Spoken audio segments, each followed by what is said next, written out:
ডোমজুড়ে pool car দুর্ঘটনায় আহত 4 খুদে পড়ুয়া। জানা গিয়েছে বুধবার সকালে ডোমজুড়ের একটি বেসরকারি স্কুলের কাছে হাওড়া আমতা রোডে ওই দুর্ঘটনাটি ঘটে। একটি স্করপিও গাড়ির সঙ্গে পুলকারের মুখোমুখি সংঘর্ষে 4 খুদে পড়ুয়াদের উদ্ধার করে নিয়ে যাওয়া হয় একটি বেসরকারি হাসপাতালে। ঘটনাটা ঠিক ওই 10টা 40 নাগাদ হবে। আমার ছেলে মুকুল বিকাশ স্কুলেই পড়াশোনা করে, আর যে স্কুলের যে গাড়ি করেই যাতায়াত করে, তো রীতিমতন আমরা যেরকম রিসিভ করি রাস্তার ধারে করার জন্য দাঁড়িয়েছিলাম। তারই মধ্যে খবর এলো যে দিল্লি পাবলিক স্কুলটা যে রয়েছে ওই স্কুলের কাছে অ্যাক্সিডেন্ট হয়েছে। আমরা রীতিমতন হানচান করে আসি, এসে দেখি যে একটা স্করপিওর সাথে অ্যাক্সিডেন্ট মুখোমুখি হয়েছে।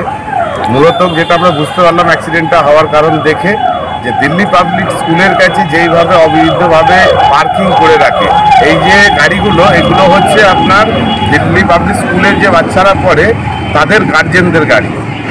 আমরা এর আগেও এই ধরনের অ্যাক্সিডেন্ট কয়েকবার হয়েছে, তখন আমরা এসেছিলাম, স্কুল কর্তৃপক্ষকে বলেছিলাম ডোমজুর থানা প্রশাসনের তরফ থেকে থাকা অবস্থায় যে আপনারা যে এইভাবে পার্কিংগুলো করছেন, একই রাস্তার পরিমাণ খুব অল্প পরিমাণে, আবার যদি এইভাবে দুপাশে পার্কিং করে দেওয়া হয়, আবার মাঝখানে আপনার করে দেওয়া হয়েছে, ব্যারিকেড করা হয়েছে, তো সেই অবস্থায় অ্যাক্সিডেন্টটা বারবার ঘটছে। মূলত ফুটপাত বলে আর কিছু থাকছে না। হাওড়া থেকে আইভি আদকের রিপোর্ট, পূবের কলম ডিজিটাল।